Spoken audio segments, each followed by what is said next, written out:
I went to the hen house over on 119th and Road tonight to get my mom some groceries, as well as the Golden Leaf restaurant to get their dinner. Picked it up and took it over to them. When I was in the hen house over there, every time I go there, there's somebody mouthing off. There's this guy. He kind of had like long hair parted on one side. He looked like he was 30 something.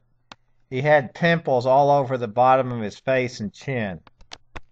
And he was saying something to some other guy. He said, "I call the police on that chick." I was thinking, is that guy calling me a chick, a girl? He thought he was some kind of cool. I don't know what. He looked like a fucking faggot. I'm sure he had been sucking people's cocks, got other guys' cocks, because he had all these pimples on his chin and mouth area.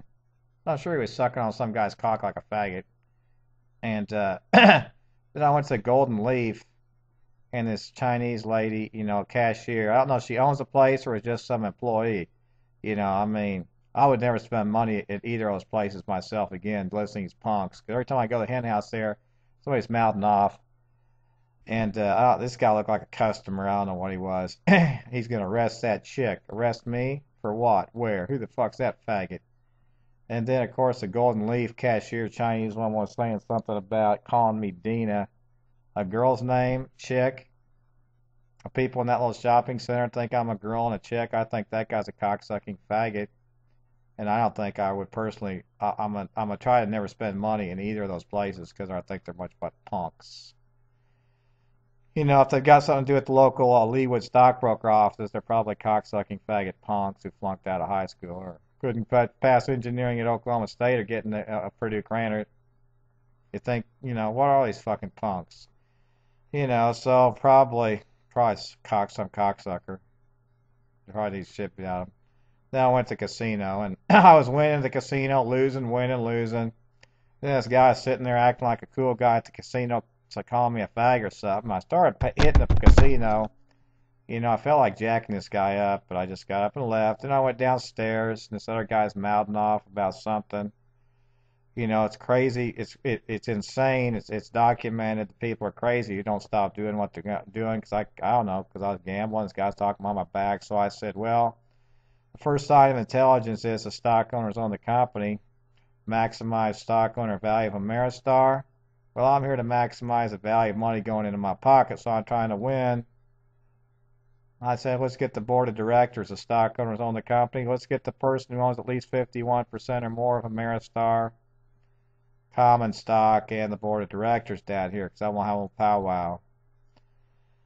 I do that everywhere when I'm allowed to, but a lot of places just start calling the cops like Merrill Lynch or Smith Marty and locking me up. So they all need to lose all their money and they spend the rest of their lives in prison while I take all their money.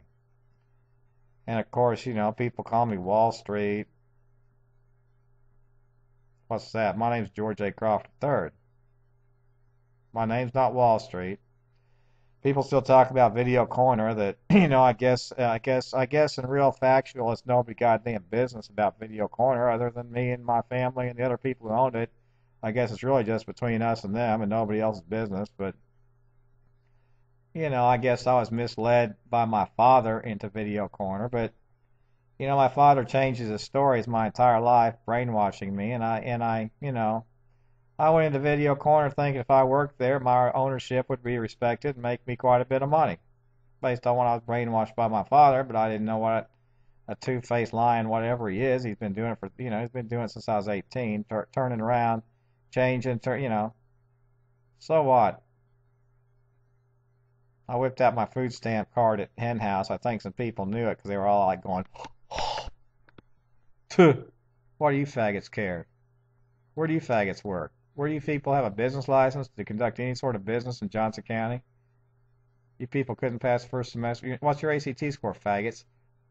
What'd you get in accounting one, faggots? The stock owners on the company. Yeah. I'll keep on harping on that forever.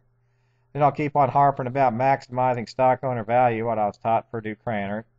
Accounting one stock owners of the company. The stock owners elect the board of directors. There's no 51% or more owner of the company. Name any company. Then, of course, we're going to talk about the rules and regulations of a business license. You have to work for Merrill Lynch or one or related type of company like that in order to get a license, to even try to get a license. And the license securities office in Topeka wouldn't give me a license, and they used the fact that I've been arrested for trespassing at Merrill Lynch as a reason, and they said it doesn't matter, I own Merrill Lynch. See, it's just one circle after another. That's why I made threats like nuke these faggots, because they're a bunch of punks who need to spend the rest of their life in prison. I take all their money, spend it having fun for my lifestyle as a billionaires, because that's the way it's supposed to be. Punk, faggot, punk. And of course, residential real estate's not much different, although they've never thrown me in jail. They've just made up stuff to kick me out of the office, and I sent an email to Warren Buffett on CNBC the other day. They had email Warren Buffett with your question. I think I sent an email to him saying, well, Warren Buffett, I was a stock owner of Berkshire Class B and a real estate agent at Reese Nichols. It's owned by Berkshire Hathaway. It was when I was a real estate agent there. Reese, or whoever claimed to be Reese, some guy looked like him, whoever the hell this guy is, he called me in the office, made some crap up to fire me, just like they'd done at other places. I said, well, I was producing revenue, maximizing the stock owner value, maximizing the value of Berkshire Hathaway stock. I was contributing to revenue, and this, Reese, whoever the hell this guy is, if he is a real person, whatever, made up some crap to kick me out of the office. Didn't care I owned the place. And I said, well, I understand Warren Buffett has a bet that any portfolio manager can't outperform the S&P 500. I've emailed the bet that I could outperform the S&P 500, and I bet him that I could outperform the Berkshire Hathaway cost of capital, whatever it is. I would figure it out according to Purdue's textbooks, and I'm sure I could outperform Berkshire's cost of capital as well as the S&P 500. And if Warren Buffett, is a real person, and he probably has lots of lunatics saying things to him, being a rich, famous guy, all kinds of crackpots. I'm not a crackpot. I got a Purdue Master of Science. I'm a professional businessman who's been disrespected, and I have to be the richest man in the country. And that's not a crackpot statement. It's just a fact based on my experience that Warren Buffett's ACT score, GMAT score, maybe they're higher than me, maybe they're not. I got a mechanical engineering degree at Oklahoma State. Like I said, who could pass the first semester the way I did? Not very many people on the planet. And the disrespect I've experienced is something I will not tolerate.